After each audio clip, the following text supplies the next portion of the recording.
తెలంగాణ రాష్ట్రానికి ఇటు విదేశాలకు దావోస్ లాంటి దేశాలకు వెళ్ళి పెద్ద ఎత్తున కూడా ఇటు ముఖ్యమంత్రి రేవంత్ రెడ్డి తర్వాత మంత్రి శ్రీధర్ బాబు దావోస్కు వెళ్ళి నిధులు తీసుకొస్తుంటే దీనిపైన నిన్న కేంద్ర మంత్రి కిషన్ రెడ్డి ఇటు కొన్ని వ్యాఖ్యలు కూడా చేయడం జరిగింది. ఆ వ్యాఖ్యలపైన స్పందించడానికి ప్రస్తుతం నాకు అందుబాటులో చొప్పదండి ఎమ్మెల్యే గారు ఉన్నారు. సార్ చెప్పండి, ముఖ్యంగా తెలంగాణ రాష్ట్రానికి పెట్టుబడులు తీసుకురావడానికి పెద్ద ఎత్తున కూడా ముఖ్యమంత్రి గారు తర్వాత మంత్రులు శ్రీధర్ బాబు గారు కృషి చేస్తున్నటువంటి నేపథ్యం లోపల కేంద్ర మంత్రి కిషన్ రెడ్డి గారు తెలంగాణ నుంచి పెట్టుబడులు పెడుతున్నటువంటి వారిని దావోస్ వెళ్ళి అగ్రిమెంట్ చేసుకోవడం ఏంటిది అని చెప్పి ఒక వ్యాఖ్యలు చేశాడు. దీన్ని ఎలా చూస్తారంటే, ఇప్పుడు కిషన్ రెడ్డి గారు గత ప్రభుత్వంలో కూడా మంత్రిగా ఉన్నాడు, ఇప్పుడు కేంద్ర మంత్రిగా ఉన్నాడు.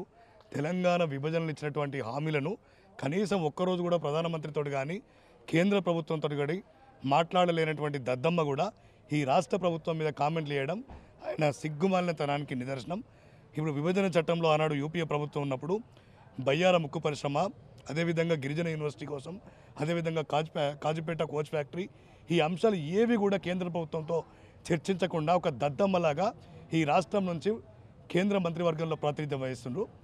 ఇవాళ ముఖ్యమంత్రి రేవంత్ రెడ్డి గారు, అదేవిధంగా ఇండస్ట్రియల్ మినిస్టర్ శ్రీధర్ బాబు గారు గత వారం 10 రోజుల నుంచి ఈ రాష్ట్రంలో పరిశ్రమలు తీసుకురావాలి, ఉపాధి కల్పించాలనే ఉద్దేశంతో దావోస్ పర్యటన వెళ్ళి, అదేవిధంగా అనేక దేశాలు వెళ్ళి పరిశ్రమలు తీసుకురావడం చేస్తే ఇవాళ మన ఆత్మస్థైర్యాన్ని దెబ్బతీసే విధంగా తెలంగాణ రాష్ట్ర పరువును దేశంలో దిగజార్చే విధంగా కిషన్ రెడ్డి వ్యాఖ్యలని తక్షణమే కిషన్ రెడ్డి వ్యాఖ్యలను ఉపసంహరించుకోకపోతే తీవ్ర ప్రతిఘటన తప్పదు.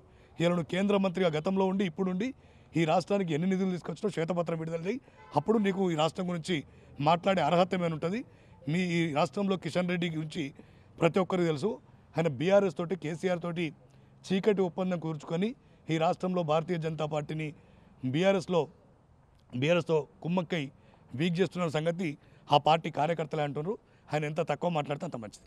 తెలంగాణ లోపల ఉన్నటువంటి బడా పారిశ్రామికవేత్తలు, రియల్ ఎస్టేట్ వ్యాపారులు తెలంగాణలో ఉండాలంటేనే, అదేవిధంగా పెట్టుబడి పెట్టాలంటేనే భయపడిపోతున్నారు. ఆ పెట్టుబడులు పెడితే మొత్తం ఎక్కడ కమిషన్ రాజ్యం ఉన్నదో అని చెప్పి వ్యాఖ్యలు కూడా చేయడం జరిగింది. సింగిల్ విండో విధానం ద్వారా పరిశ్రమలకు అనుమతిస్తున్నారు రేవంత్ రెడ్డి గారు. ఎక్కడ కూడా ఏ పారిశ్రామికవేత్తకు ఇబ్బంది లేదు.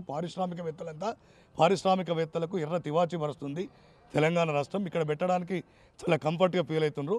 ఈ రాష్ట్రంలో కాంగ్రెస్ పార్టీ ప్రభుత్వం రేవంత్ రెడ్డి గారు వచ్చినాక ఇవాళ పెట్టుబడులు పెద్ద మొత్తంలో వస్తున్నాయి. గతంలో కూడా విదేశీ పర్యటన చేసినప్పుడు అప్పుడు వచ్చినాయి, మళ్ళీ రీసెంట్గా కూడా వచ్చినాయి.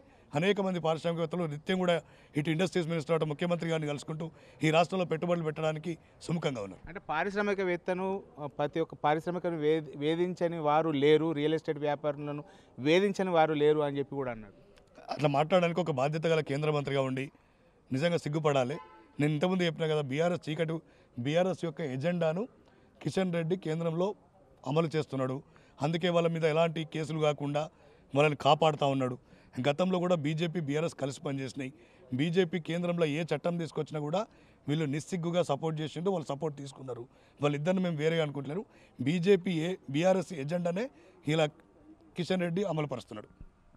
ఇది ముఖ్యంగా ఇది ఏదైతే బీజేపీకి ఇటు బీఆర్ఎస్ రెండు పార్టీలు ఒకటే, తర్వాత బీజేపీకి బీఆర్ఎస్ ఏదైతే కిషన్ రెడ్డి బీఆర్ఎస్ పార్టీకి కలిసిపోయి ఇలాంటి వ్యాఖ్యలు చేస్తున్నారు అని చెప్పి ఖచ్చితంగా తెలంగాణ రాష్ట్రానికి పెద్ద ఎత్తున కూడా పెట్టుబడులు తేవడానికే ఇటు ముఖ్యమంత్రి రేవంత్ రెడ్డి, మంత్రి శ్రీధర్ బాబు కృషి చేస్తున్నారు.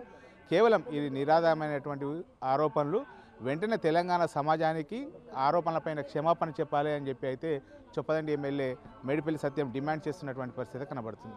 కెమెరా పర్సన్ అంజితో శ్రీనివాస్, బిగ్ టీవీ, కరీంనగర్ నుండి.